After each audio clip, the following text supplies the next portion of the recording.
యజ్ఞపురుషునిచే దశరథునకు పాయస ప్రదానము, దానిని భుజించి కౌసల్య, సుమిత్ర, కైకేయి గర్భము దాల్చుట. బాలకాండ 16వ సర్గ. శ్రీ వాల్మీకి రామాయణము తెలుగు అనువాదము.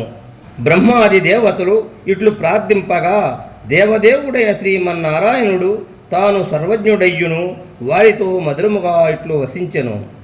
ఓ దేవతలారా, దుర్మార్గుడైన ఆ రావణుని చంపుటకు ఉపాయము తెలుపుడు.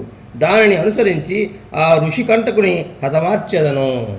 నిత్యుడైన శ్రీ మహావిష్ణువు యొక్క వచనములకు దేవతలు ఎల్లరూ ఇట్లు ప్రత్యుత్తరమిచ్చిరి. ఓ శత్రు సంహారక, నీవు మానవుడిగా అవతరించి యుద్ధమున ఆ రావణుని రూపుమాపము. పూర్వము అతడు దీర్ఘకాలము తీవ్రముగా తపమునరించెను.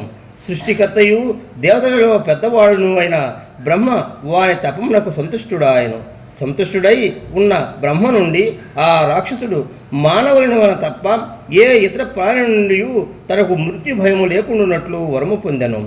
మానవుల ఎడ వానికి గల సులకన భావమే అందుకు కారణము. ఈ విధముగా పితామహుని వలన గర్వితుడై ఆ రాక్షసుడు ముల్లోకములను పీడించుచున్నాడు, స్త్రీలను కూడా కించపరుస్తున్నాడు. కావున ఓ అరిశోధన, మానవుల వలనే అతడు మరణించుట సంభవము.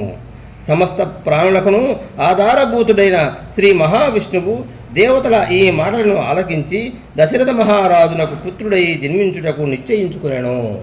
అదే సమయమున మహాపరాక్రమవంతుడు శత్రు సంహారకుడు అయిన దశరథుడు పుత్రుడు లేక తపన పడుచుండెను. పుత్రప్రాప్తికై అతడు పుత్రకామేష్టి అను యాగమును ఆచరించెను. విష్ణుమూర్తి మానవుడిగా అవతరించుటకు నిశ్చయించుకొని పిమ్మట దేవతల మహర్షుల పూజలను అందుకొని బ్రహ్మదేవుని వీడ్కొని అంతర్ధానమాయను. దశరథుని యొక్క ఆ యజ్ఞకుండము నుండి సాటిలేని తేజస్సులతో కూడిన ఒక దివ్య పురుషుడు ప్రత్యక్షమాయను. అతడు మహాబల పరాక్రమ సంపన్నుడు, కృష్ణవర్ణముతో విరాజిల్లుచున్నవాడు. అతడు ఎరుపు వస్త్రమును ధరించి ఉండెను. అతని ముఖము ఎర్రగా ఉండెను. అతని కంఠస్వరము దుందుబి ధ్వని వలె గంభీరముగా ఉన్నది. అతని శరీరముపై గల రోమములు, మీసములు, కేశములు సింహపు జూలు వలె మృదువుగా ఉండెను. అతని శుభలక్షణ సంపన్నుడు, దివ్యాభరణ భూషితుడు, గిరి శిఖరము వలె ఉన్నతమైన వాడు, మదించిన పెద్ద పులి వలె భయంకరుడు, సూర్య తేజస్సుతో ప్రకాశించున్నవాడు, ప్రజ్వలిస్తున్న అగ్ని శిఖ వలె వెలుగొందుచున్నవాడు. అట్టి దివ్య పురుషుడు విపులమై ఆశ్చర్యమును గొలుపు ఒక బంగారు పాత్రను స్వయముగా ప్రియ పత్ని వలె ప్రేమతో 2 చేతులతో పట్టుకుని ఉండెను. వెండి మూతగల ఆ బంగారు పాత్ర దివ్యమైన పాయసముతో నిండి ఉండెను. ఆ దివ్య పురుషుడు దశరథ మహారాజుతో, ఓ రాజా, నేను బ్రహ్మదేవుడు పంపగా ఇచ్చటికి వచ్చి తిని అని నుడివాను. తదనంతరము ఆ రాజు అంజలి ఘటించి, ఓ మహాత్మా, నీకు స్వాగతము, నా కర్తవ్యము తెలుపుము అని పలికెను. పిమ్మట బ్రహ్మ పంపున వచ్చిన ఆ దివ్య పురుషుడు మరలా ఇట్లు పలికెను, ఓ రాజా, అశ్వమేధ యాగము, పుత్రకామేష్టి అను వాటిని ద్వారా నీవు దేవతలను సంతుష్టులను గావించితివి.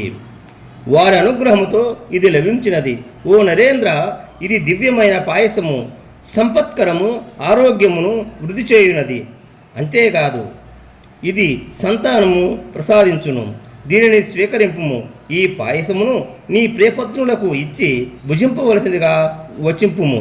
దీనిని సేవించుట వలన యజ్ఞ ఫలముగా నీ భార్యలకు పుత్ర సంతానము కలుగును.